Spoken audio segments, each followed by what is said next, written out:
I'm Brendan Weaver. I'm faculty here in the Department of Art History, and I'll be sort of emceeing today. Eric Damian Reyes Morales from the National Autonomous University of Mexico is going to be our first panelist. And his talk is titled The Colhuacan's Fall of 1336 and the Arrival of the Colhua Nobility to Mexico-Tenochtitlan. I think you should be able to. Are you able to share your screen for? Do you Yes, have a PowerPoint? yes, I'm able to share the screen. Okay, great. Sorry, excuse me, sorry, I will need a little probably help when it comes my turn to sharing the screen, Brendan. All right, and we can work through that. You are number 4 on the lineup. I'm and, number 4. We will assist you. Okay. Thank you very much. Well, should I start? Yes, please, and feel free to share your screen. Okay, well, thank you very much for having me in this remote way. Hello, everybody there.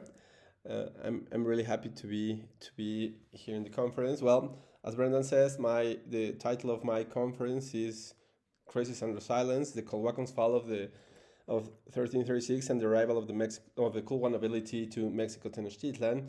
This presentation is part of my PhD dissertation that is the reconstruction of the Colhua Nobility Codex. It's the historical codex of the Mexico-Tenochtitlan nobility through human geography, geopolitics, and geopolitical thought. What I did was like reconstruct with these tools a history that was like not well studied, that it's about the Colhua nobility, and stands that in Mexico-Tenochtitlan, this history that we know that the Mexicas that came from Aztlan and settled in Mexico-Tenochtitlan and then rebuild the Triple Islands and conquer a great part of the territory of Mesoamerica. It's like there's another history that it wasn't the Mexicas, it was the Colhua nobility. So I'm going to start just briefly. This is I did a codex to illustrate my proposal. So, well, the first one is about the ancestor of the Colhua nobility. It starts with Cuicuilco and then Teotihuacan, and well, the fall of Teotihuacan and the foundation of Tula and Teocolhuacan around the 7th century. The next one is the history of the Colhua nobility, the birth of the Colhua nobility with Teacatl, Topilz, and Quetzalcoatl, that it's about the conquer by the Tulas. They conquer Colhuacan, and this union bring another branch of the nobility of the Colhuas, with the first noble was Teacatl, Topilz, and Quetzalcoatl. There's an article in Estudios de Cultura Nahuatl about this as the plate. The next one, this is I'm really happy with this because this is the title is the Great Flood of the 11th century and the Great Migration of the Nahuatl people. And this plate, there's an article coming in Ethnohistory in the next issue that explains how I built this plate. And the main one of the main issues is that I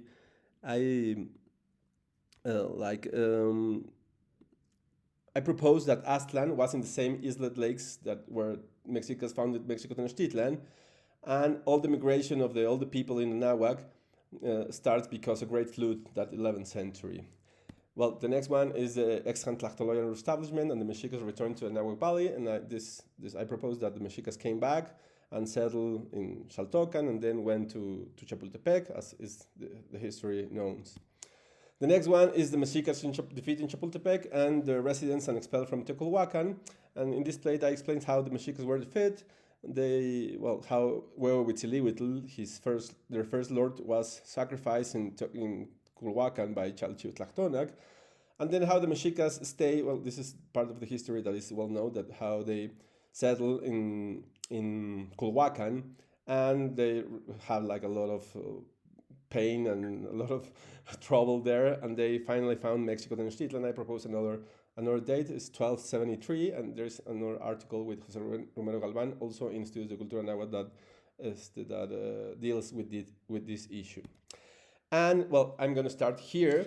That is the plate 6. That is the beginning of the presentation that I'm gonna read today. Is Achitomal Rebellion and the arrival of the Colhua nobility to Mexico-Tenochtitlan. So I'm gonna read from here. And said, 63 years after Mexicas were pushed out of Colhuacan and founded Mexico-Tenochtitlan, there was an internal conflict in the Colhua's lordship that resulted in the split of the Colhua nobility and the collapse of the ex-Tlachtoloyan. The issue was linked to the succession because Elanquate, the Sigualpili who held power among the Colhuas, was sterile. For this reason, her husband and Colhuacan's lord, Huehue Camapixtli, adopted the son of one of his relatives. The child was named as his adopted father and legitimized by his adopted mother, from which he acquired the succession rights.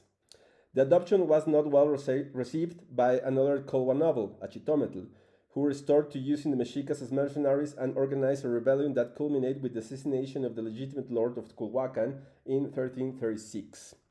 Ilanquate and the young Camapixtli took refuge in Coatlinchan, I explained here this, in Coatlinchan, where the small group of Colhua nobility still loyal to Ilanquate designed a geopolitical project which had the goals of recovering their land, their lordship, and the leading role in the ex-Tlachtoloyan they lost when Huehue Camapixtli was assassinated. The first step this novel took was to legitimize Camapixtli as their rightful lord, so he was married to his adopted mother. Once Ilanquate legitimized her husband, she asked the Mexicas for their military support to overtake Achitometl. In return, the Mexicas asked to Ilanquate to bring a Camapixtli to Mexico-Tenochtitlan to marry a Mexican woman. The Aztlan natives wanted to use a Camapixtli to pass down his lineage to these woman descendants.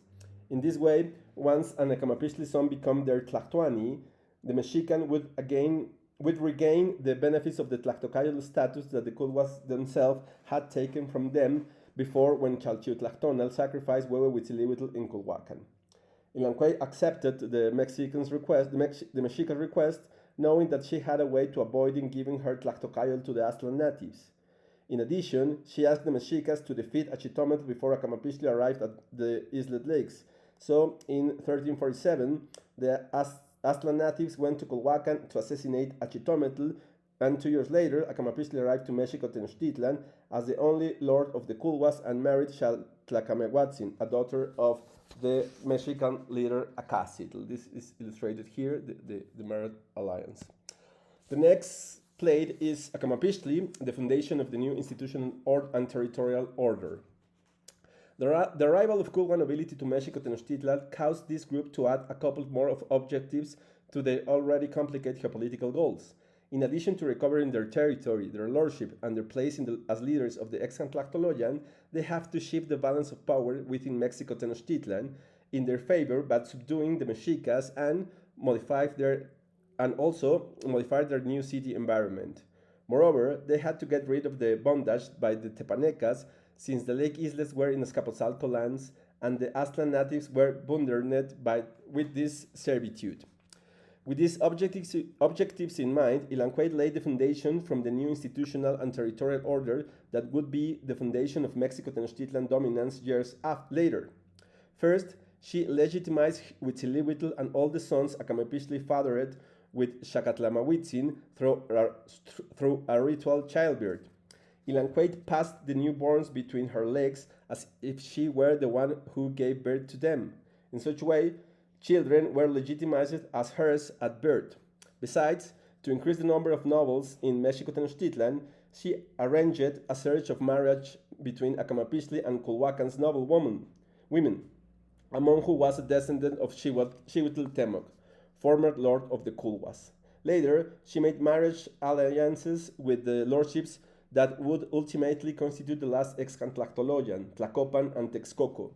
The first one was made through Huitzilihuitl, who married Mihuazochitzin from Tlacopan.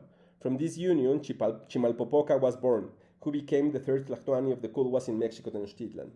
The second one was made through the daughter of a Camapixtli, a Camapixtli fathered with Xihuitl Temoc descendant, who then married Ometochtli Ixtlisochitl and gave birth to Nezahualcoyotl.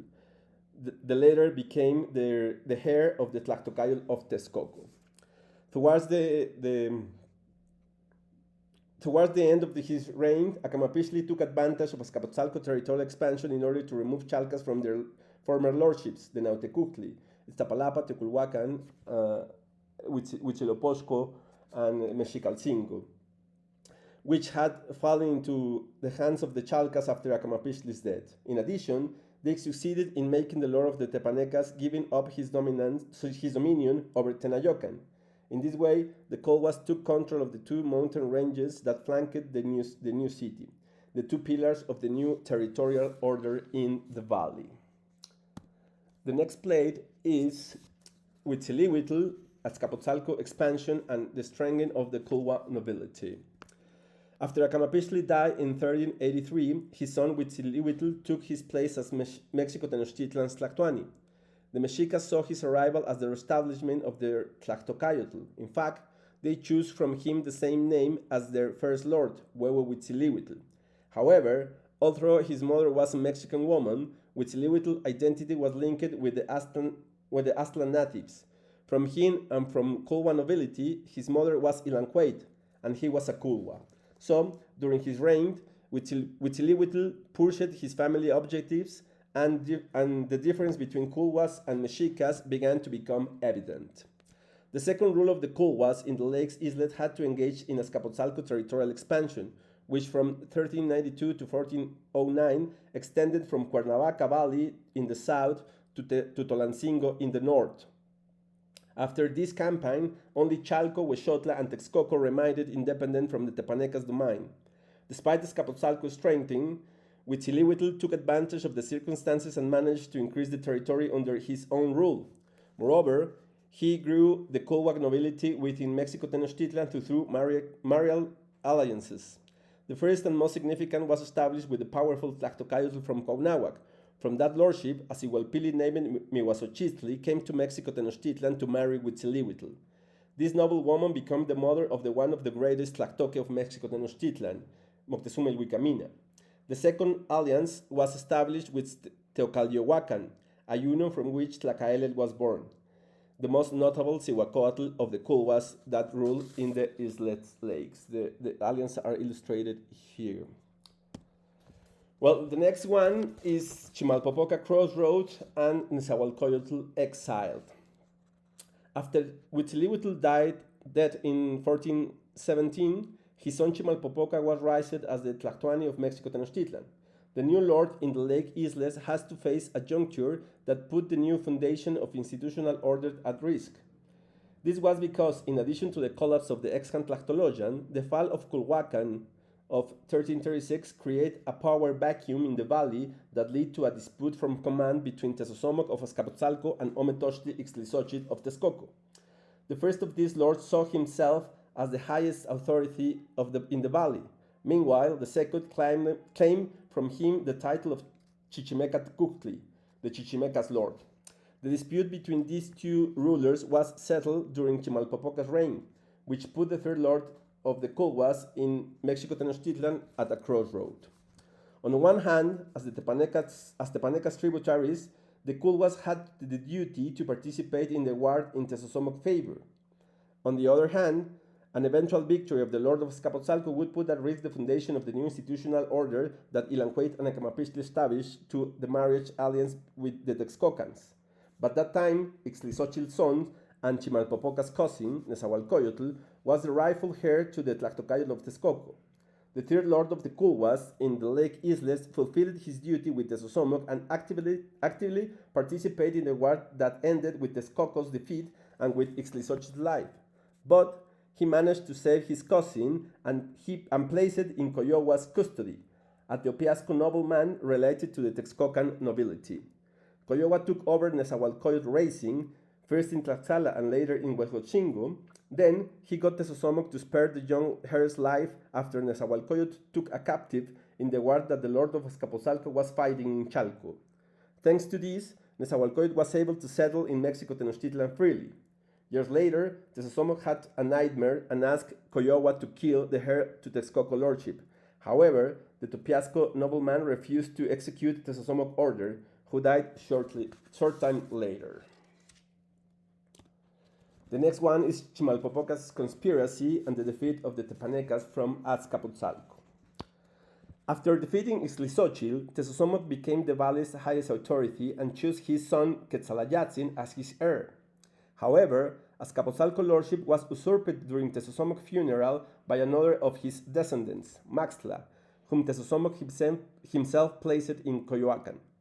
Chimalpopoca tried to take advantage of this event to create a split among Tepanecas, so he suggests to Quetzalayatzin to kill his brother and thus regain the lordship that belonged to him by birthright.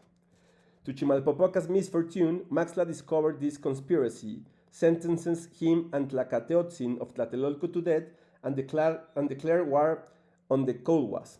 The third lord of the Colhuas in the Lake Isles tried to free his people from the conflict by killing himself, but Maxtla's mind was made, and not even his sacrifice could prevent the war. Chimalpopoca's successor should have been Moctezuma Ilhuicamina, but Colhua nobility decided not to send him to Chalco as a gesture aimed to obtain the support of this powerful lordship in the war. Instead, Izcoatl, a low-ranked nobleman, son of a Camapistli and a common woman from Azcapotzalco, was chosen as Tlatoani of Mexico-Tenochtitlan. The fourth lord of the Colhuas in the Lake Isles tried to convince the Mexicas to take part in the war. However, the Aztlan natives refused to support Colhua nobility and instead proposed to take their god's effigy to Azcapotzalco to ask for their forgiveness. Izcoatl accepted the Mexicas' refusal, but in return, he made an agreement with them. In this pact, the Mexicas commit to submit themselves to the Colhua authority if they came out victorious from the war with Azcapotzalco. But if they did not, the surviving nobles will surrender to the Mexicas and be slaughtered and feed them with their flesh. Meanwhile, Nezahualcóyotl went to Tlaxcala and Huejotzinco to speak from these two mighty lordships.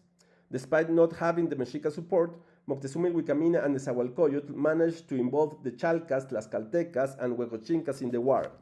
With them and with Cuautitlan, Tlatelolco, and Colhuacan's warriors, the Colhuas defeat Maxtla in 1428 and free themselves from the Tepanecas' rule. In this way, they took the most crucial step to recover their command position in the Nahuac Valley and achieve all their other goals. And finally, this is the last plate that I'm going to read. That is the burning of the Codex and the new Colhua Mexica history. After defeating Azcapotzalco, the Colhuas demanded that the Mexicas fulfill the agreement they made before the war. The Aztlan natives had no choice but to submit to Colhua nobility.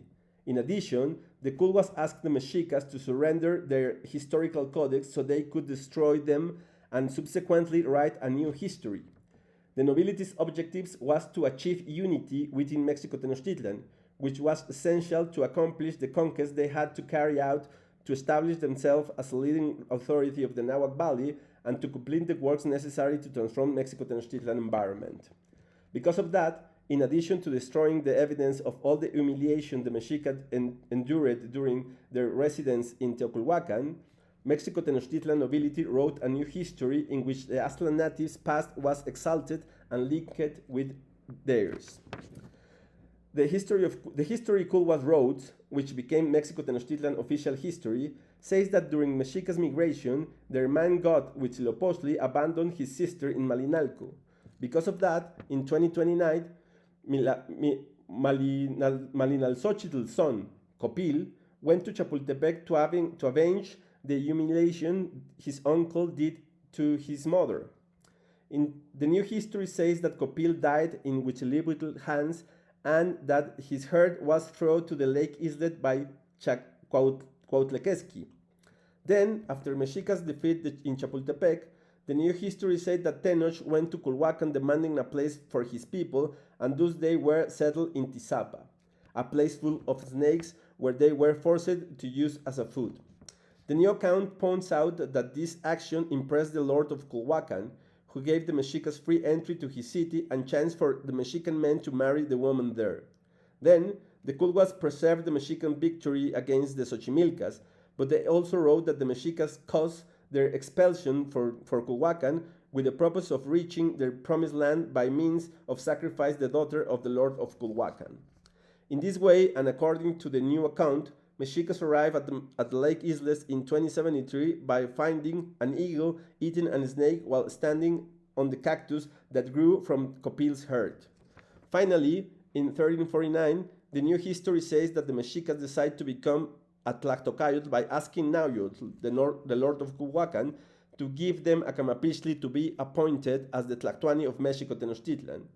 In this story, the young Acamapichtli was Opostli Itzahuatzin son, a great Mexica warrior who married a Totostli, daughter of the Lord of Colhuacan.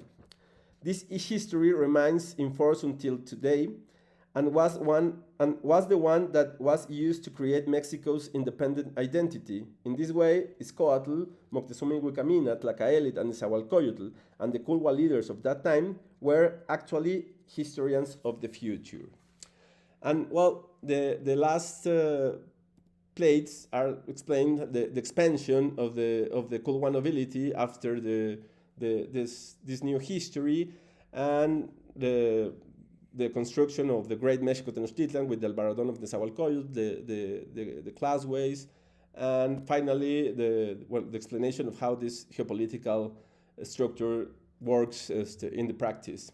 And well, then finally the Colhua nobility sunset, well, the last years of Colhua nobility, and this is the genealogy.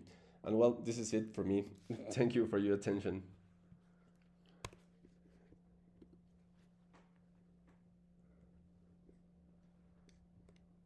Thanks so much, Eric. I'm sure folks will have lots of questions during discussion time.